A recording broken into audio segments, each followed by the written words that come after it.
שלום לכם. כששמעתי שהממשלה החליטה להוריד את גיל הפטור לחרדים ולאפשר להם לצאת לעבודה בגיל 21 בלי לשרת בצבא, נכנסתי ללחץ. למה? פשוט. זה לא סוד שבחורי ישיבות לא משרתים בצבא. זה גם לא סוד שהממשלה הזאת הבטיחה שהיא תחוקק חוק שיגייס אותם. אלא שכעת חברי הממשלה החליטו לוותר על גיוס בני הישיבות ולשלוח אותם לעבודה בגיל 21. למה? כי הם עלו על הסיבה שבגללה החרדים לומדים תורה. פתאום הם הבינו שהחרדים לא לומדים תורה בישיבות רק בגלל הצבא. הם נשארים בישיבה בגלל שהמדינה לא מרשה להם לצאת לעבוד בלי להתגייס, ולצבא הם הרי לא הולכים. לכן הם נשארים כלואים בישיבות ולא משתלבים בשוק העבודה. לכן הממשלה החליטה לפטור בחורי ישיבות משירות צבאי החל מגיל 21, ואז הם כן יוכלו לצאת לעבוד. וכשהם יצאו לעבוד, היכלי הישיבות יתרוקנו. וכשהם יתרוקנו, לא יהיו בחורי ישיבות. וכשלא יהיו בחורי ישיבות, לא יצטרכו לחוקק חוק שיורה לגייס את בני הישיבות. לכן נכנסתי ללחץ. הרי יש לי ילדים בישיבות, אז התקשרתי אליהם מיד כדי לבדוק אם בעקבות החוק החדש הם מתכוונים מחר לסגור את הגמרות וללכת ללשכת התעסוקה כדי להשתלב. כשהבן שלי הבין למה התקשרתי, הוא התגלגל מצחוק. תגיד אבא, הוא אמר לי, נראה לך שאני לומד בכולל רק כי אני לא יכול לצאת לעבוד? נראה לך שמי שרוצה לצאת לעבוד נשאר בכולל עם משכורת של 1,800 שקל לחודש רק כי הוא לא שרת בצבא?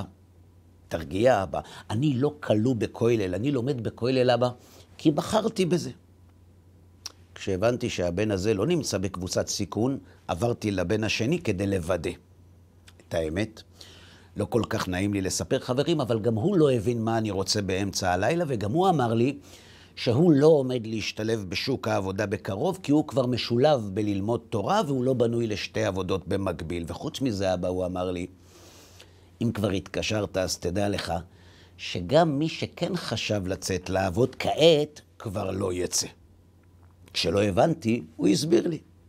תראה, אבא, הוא אמר, בהתחלה הם אמרו, שצריך לגייס את בני הישיבות בגלל שצריך שיהיה שוויון בנטל, ושאין דבר כזה זכויות בלי חובות, ושאי אפשר שקבוצה כל כך גדולה לא תשרת, ושאין מספיק חיילים, ושהצבא צריך אותנו, אבל פתאום מתברר אבא, שזה הכל דיבורים. אם אפשר לתת פטור משירות צבאי לבחורי ישיבות בגיל 21, זה אומר שהצבא כנראה או לא צריך אותנו, או לא רוצה אותנו, וששוויון בנטל זה אופיום להמונים, ושיש דבר כזה זכויות בלי חובות, והכי חשוב, פתאום מתברר שבשביל שוק העבודה אפשר לוותר על כל הערכים, אפילו על גיוס בני ישיבות. לכן אבא אמרתי לך, שגם מי שחשב לסגור את הגמרא בשביל כסף, כבר לא יעשה את זה. למה? מקל וחומר. כל עוד הם טענו שצריך לסגור את הגמרא כי לשרת זה חשוב, ושזה לא מוסרי, שרק חלק מהעם יסכן את עצמו, ושבמלחמת מצווה כולם צריכים להשתתף, עוד היה מקום לדון. בכל זאת מדובר בפיקוח נפש, אבל כשמתברר שהכל עניין של כסף, זה כבר הרבה יותר פשוט. למה? כי האמת התגלתה. אתמול אבא בדיון בממשלה אמר מישהו שבכל הזדמנות טען שצריך לגייס את החרדים, את המשפטים הבאים. אני חושב שצריך לתת פטור, הוא אמר, מגיל 18, לא מגיל 21. אני חושב שאנשים יצאו החוצה, ויש בכך תרומה גדולה למשק. הבנת אבא? זה כבר לא גיוס לצבא, זה אפילו לא כסף, זה הכל רק כדי שאנשים יצאו החוצה.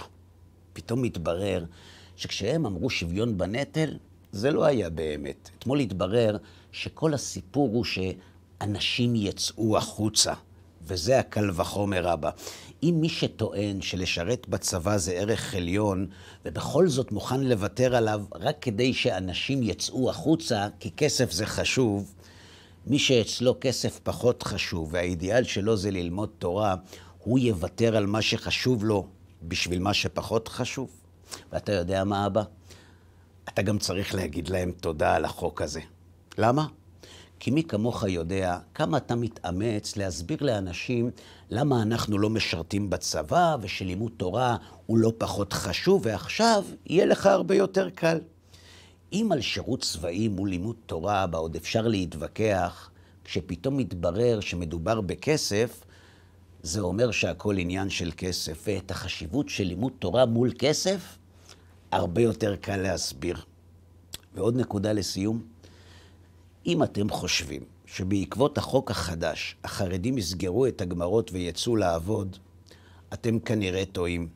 את הכישלון של החוק החדש צפה כבר לפני עשרות שנים המשורר חיים נחמן ביאליק, שהבין בבית המדרש יותר מכל מי שהצביע בעד החוק סביב שולחן הממשלה, וכך הוא כתב: אם יש את נפשך לדעת, את המעיין, ממנו שאבו אחיך המומתים בימי הרעה עוז כזה, תעצומות נפש, צאת שמחים לקראת מוות, לפשוט את הצוואר אל כל מאכלת, אל בית המדרש סור, הישן והנושן, אז אולי גם כיום תראינה בו עיניך, יהודים קודרים המנשים את עמלם בדף של גמרא בלה, משכיחים רישם במדרש שיחות מיני קדם, אז יגדך לבך, כי רגלך על מפתן בית חיינו תדרוך, ועיניך תראה אור נשמתנו. הבנתם חברים? לפי ביאליק, אם התורה הצליחה לגרום ליהודים לוותר למענה על כל החיים שלהם, אז מה זה בשבילה לגרום להם לוותר למענה על כסף? ועוד משהו קטן, באמת קטן. השבוע הועלתה הצעה שתאפשר למנוע תשלום משכורות מאנשי חינוך שמסרבים להתחסן. תגידו אתם, מה נראה לכם?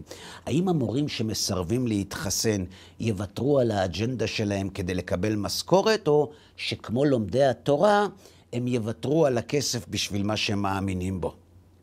למה זה חשוב לדעת? כי אם הם לא יתחסנו, הם לא יקבלו משכורת, ואז הם לא יסכימו ללמד. ואם הם כן יתחסנו, הם כן יקבלו משכורת, אבל אז הם לא יהיו ראויים ללמד.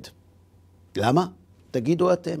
איך אפשר ללמוד ממורה שמכר את הערכים שלו בשביל כסף? כל טוב לכם.